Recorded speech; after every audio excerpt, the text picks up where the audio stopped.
एक जो सवाल है वो मन में हमेशा रहता है कि जैसे दुल्हन के 16 श्रृंगार होते हैं, जी। उसी प्रकार दूल्हे के कितने श्रृंगार होते हैं? दूल्हे के 13 श्रृंगार होते हैं।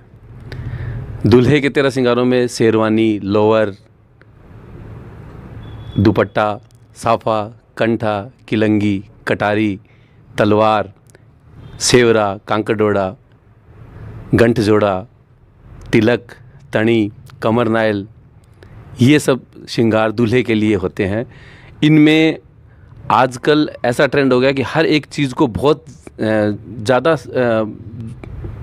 तवज्जो दी जाती है। जैसे लोअर लेते हैं तो लोअर में भी बहुत तरह की वैरायटी आती है, जैसे हेरम है, ब्रिजेस है, धोती है, और दूल्हे की कॉस्ट्यूम के हिसाब से उसको बहुत तरीके से बनाया जाता है, बहुत तरीके से उसको सेटअप किया जाता है।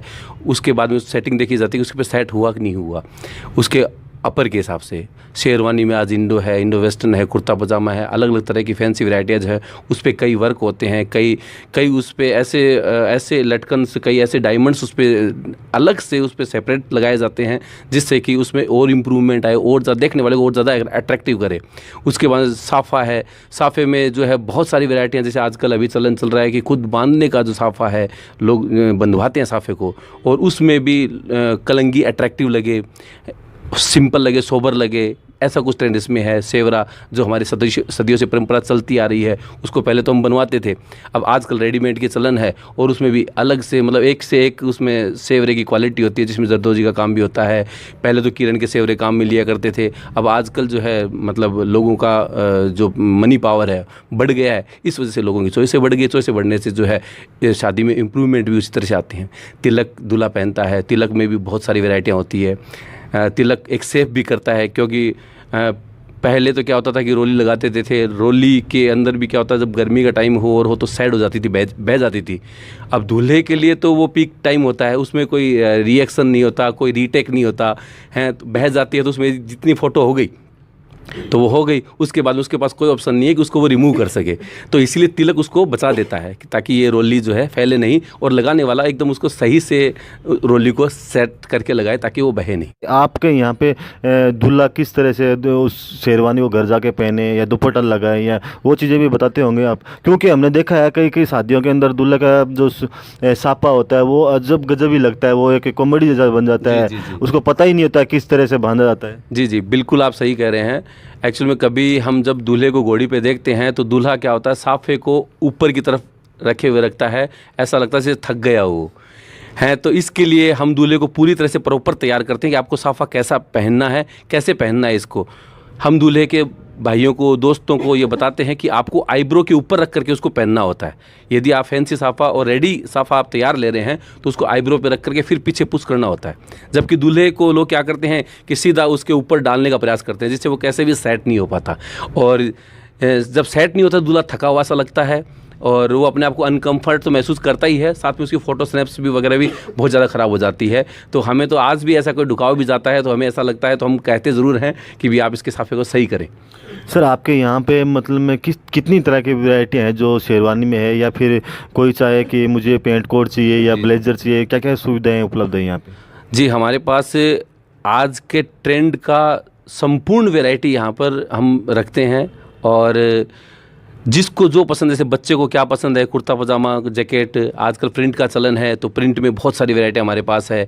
जरदोजी वर्क, हैंड वर्क की टोटल यहाँ पर हमारे यहाँ कलकत्ता, जोधपुर, जयपुर, दिल्ली, सब तरह के कॉस्ट्यूम्स यहाँ चलते हैं। ज़्यादातर बॉम्बे का ट्रेंड जो है वो बहुत अधिक चलन में है, उसको लोग ज़्यादा पसंद करते हैं। जो भी रिच फैमिली से होते हैं वो सब वही पसंद करते हैं ज़्यादातर। अब आजकल चलन शोबर का हो गया है, लोग ज़्यादा मतलब ज़्यादा वर्क को तवज्जो न देते हुए फैब्रिक्स को पूरा ध्यान करते हैं, प्रिंट को ध्यान करते हैं, लुक को ध्यान करते हैं।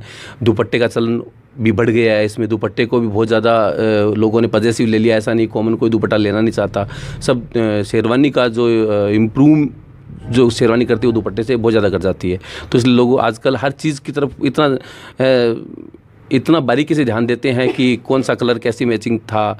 फिर उसके बाद में आजकल जैसे दुल्हन है तो दुल्हन को भी प्रायोरिटी दी जाती है कि दुल्हन का जो बड़ी वेश है उसके आधार पे ही वो शेरवानी का चयन करे। तो अब कई दुल्हों में एक खास बात होती है कि वो चाहते हैं कि नहीं, मुझे उनके जैसा कलर नहीं चाहिए, क्योंकि लेडीज़ कलर जो है उसके दिमाग में ये छवि डालता है कि बुरा लगेगा। फिर वो चाहते वहाँ से लड़की वालों की तरफ से जबकि ये परमिटेड होती है कि आपको उसी मैचिंग का लेना है, तो हम उनके मध्यस्थता को देखते हुए हम ये सोचते हैं कि इसमें क्यों ना क्यों कोई ऐसी चीज़ डाल दी जाए जो उनके कलर से मैच करती हो। तो हम दुपट्टे में ऐसा कोई कलर, ऐसा कोई बीड्स उसमें डाल देते हैं ताकि उसके कलर के साथ मैचिंग कर जाए, तो दूल्हा भी अपने आप को कंफर्ट फील करता है और दुल्हन को भी लगता है कि मेरी मैचिंग का काम हो गया।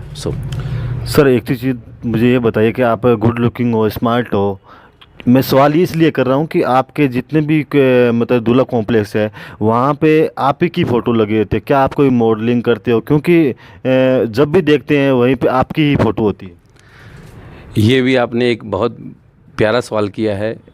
एक्चुअल में ये मेरा एक शौक़ है और मैं यदि बिज़नेस नहीं करता तो मैं फिल्मी लाइन में होता, और शुरू से मुझे शौक़ था कि मैं पोस्टरों में जाऊँ, होर्डिंग्स में जाऊँ, और ईश्वर की कृपा से मुझे ऐसा काम भी मिल गया जिससे कि मैं अपने शौक़ को पूरा कर सकूं, और लोगों ने मेरी फ़ोटोज़ को काफ़ी ज़्यादा पसंद भी किया।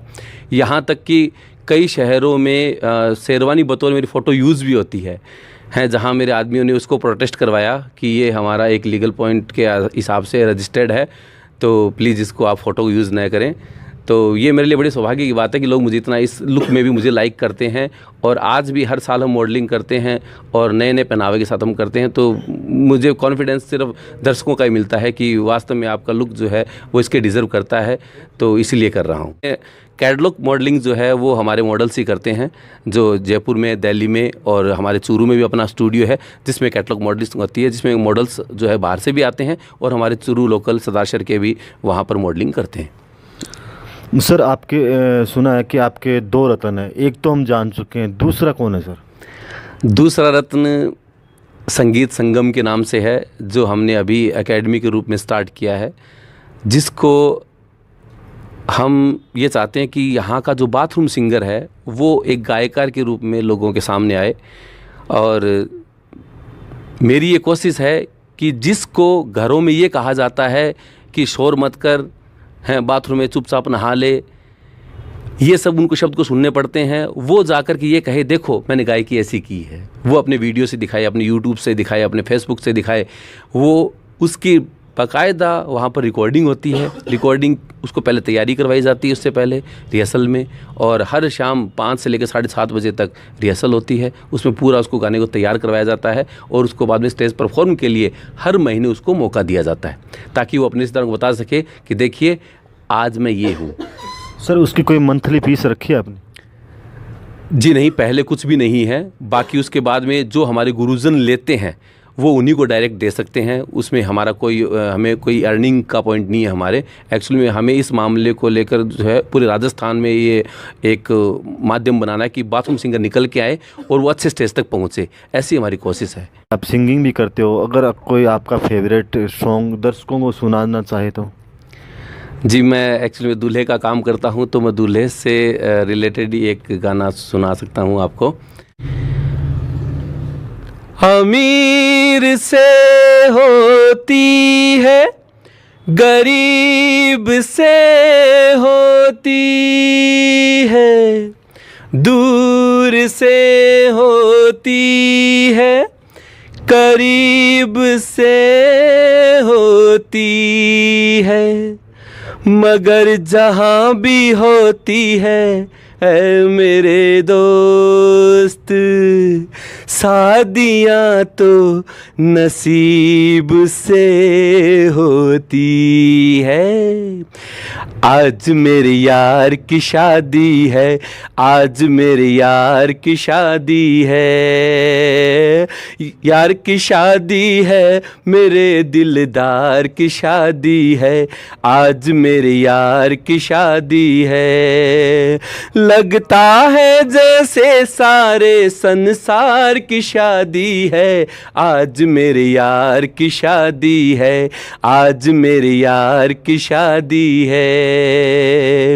वक्त है खूबसूरत, बड़ा शुभ लगन मुहूर्त, सेज क्या खूब सजी है, दूल्हे की भोली सूरत, दूल्हे की भोली सूरत, खुशी से झूमे हैं मन, मिला सजनी को साजन, कैसे संजोग मिले हैं, चोली से बंध गया दामन हो।